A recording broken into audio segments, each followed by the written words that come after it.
Okay, this is Night Striker on the Sega Mega CD, and this is a Japanese import. I'm not sure if this came out in America or not, but it certainly never came out in the UK. And I remember reading about this in Mega Power, and it was a game that, well, it was one of the rare ones that actually used the hardware of the Mega CD properly. And I thought at the time, looking at the screenshots, this looks really good, but the review slated it, saying it looked horrible.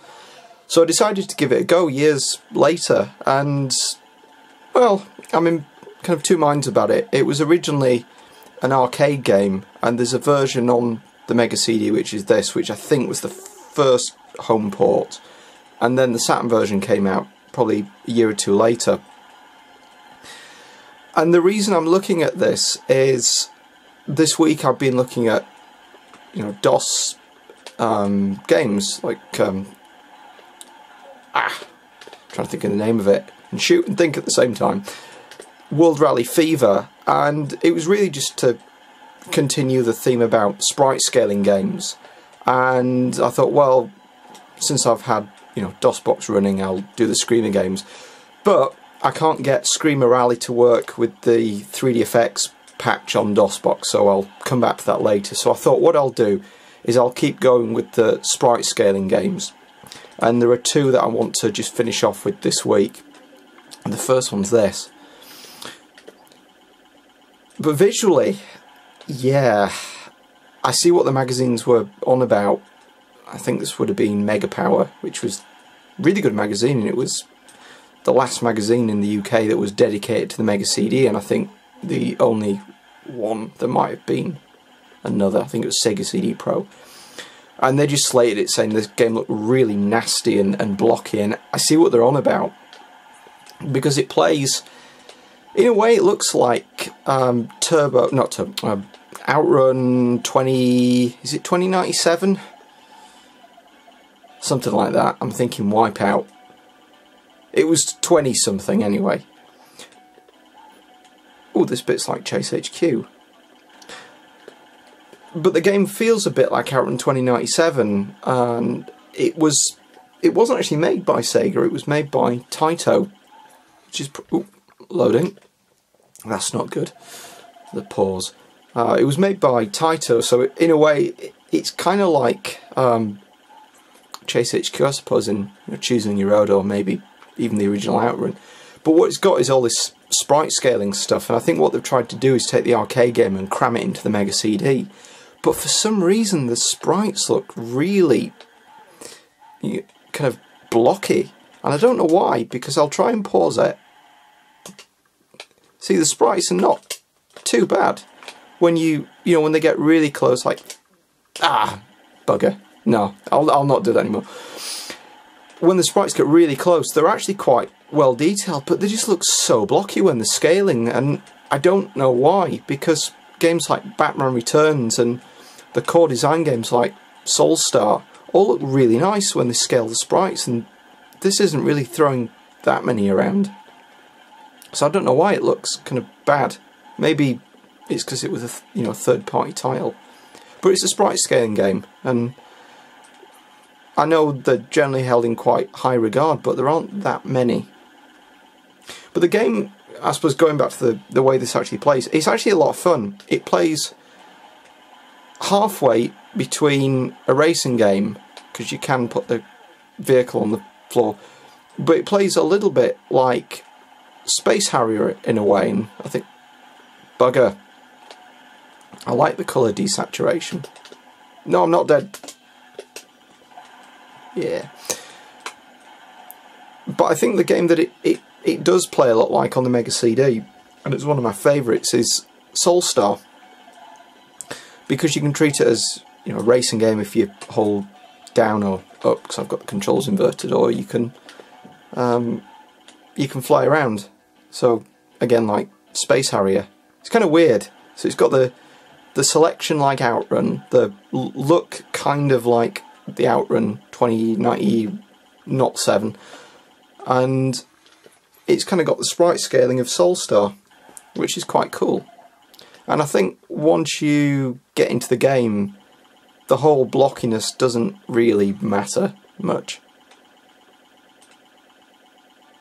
Actually, the colour palette's quite nice on the game. I'm not sure if it's using the trick that Eternal Champions did, and Echo time to time did get more colour. But it's actually a lot of fun. It's one of those games that's quite... well, it's not quite as frantic, I'd say, as a game like Space Harrier, but it's quite nice just to sit down and relax with, because there's a lot going on in, you know, when the enemies do appear, but it's not cheap. You know, you can enjoy it as a shoot 'em up. So yeah, it's a racing game, it's a shoot 'em up, it's like Space Harrier, and it's a bit like Outrun.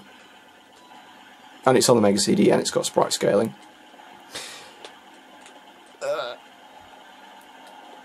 It's difficult to tell where you're shooting.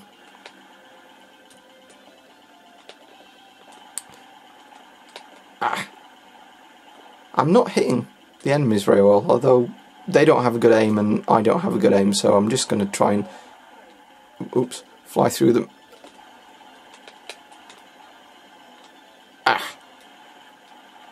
Oh dear. The one thing I will say about this is, boss, there's very little slowdown. I mean, the frame rate's not amazing, it's not as good as the arcade version or even the Saturn version, but it is quite consistent.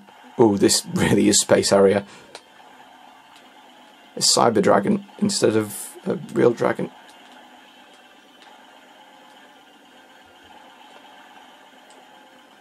Yeah. I'd be curious to see if anyone has this on the Saturn and is willing to do a video response. I think I might have seen a video by, I think Riddler on YouTube had one a while ago. I think it was him. I can't remember. I'm sure I have seen the Saturn version in the last year or so. So I'll have to have a look at that.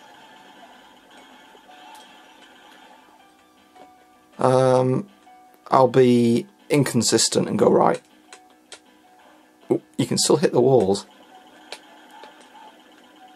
Shield extended. But yeah, this is really quite smooth when it's doing the road effect, but not when it's doing the sprites. Oops! Don't hit the ceiling. Oh, that looks nasty. That looks nasty. Blocky, blocky, blocky. Just wondering then whether you could fly into it. Funnily enough, though, when I think back to Blue Lightning on the Jaguar, I think on the Jaguar CD, I think this looks better than that. As much as I was kind of bashing it for being like a tech demo, I think it might have slightly better sprite scaling, but it certainly isn't as much fun as this. And certainly this feels a lot more complete, but you know, it's a Taito game, so it's what you'd expect.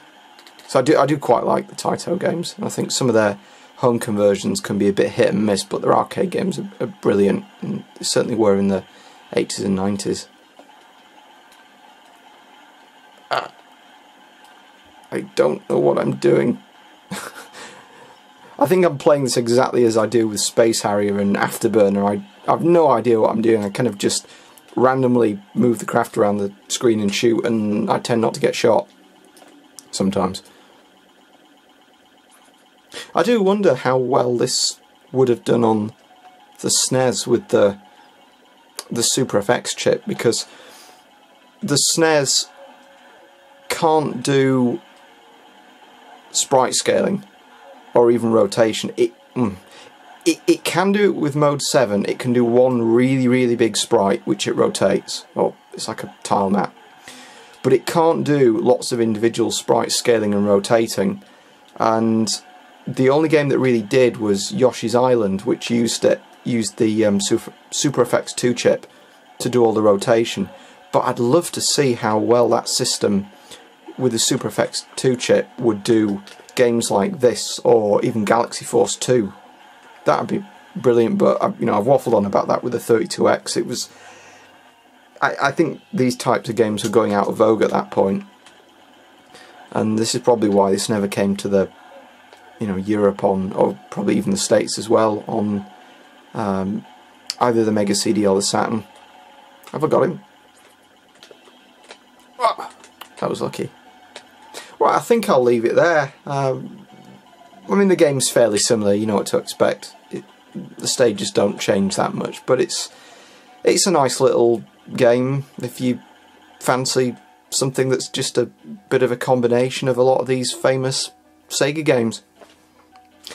Right, so the next video I'm going to do one more game in this style. I'll leave it a secret for no particular reason, and then I'm going to do a weekend waffle at the weekend for once. And the idea is, what I'm going to do is a bit of a channel update and just talk a little about what I want to do over the next couple of weeks, because the Toge games were had quite good. Wow, that really does look like a road. Wow, that really is like Aaron. Yeah, no, not this game. Stop waffling about this game, Dave. Talk about the next one. So what I'm going to do is do a weekend waffle. Nope, I'm going to put the controller down. I'm going to do a weekend waffle about the next series of games that I'm going to do, because the Toge games got quite a good response, so I'm quite keen to do something similar. So thanks for watching.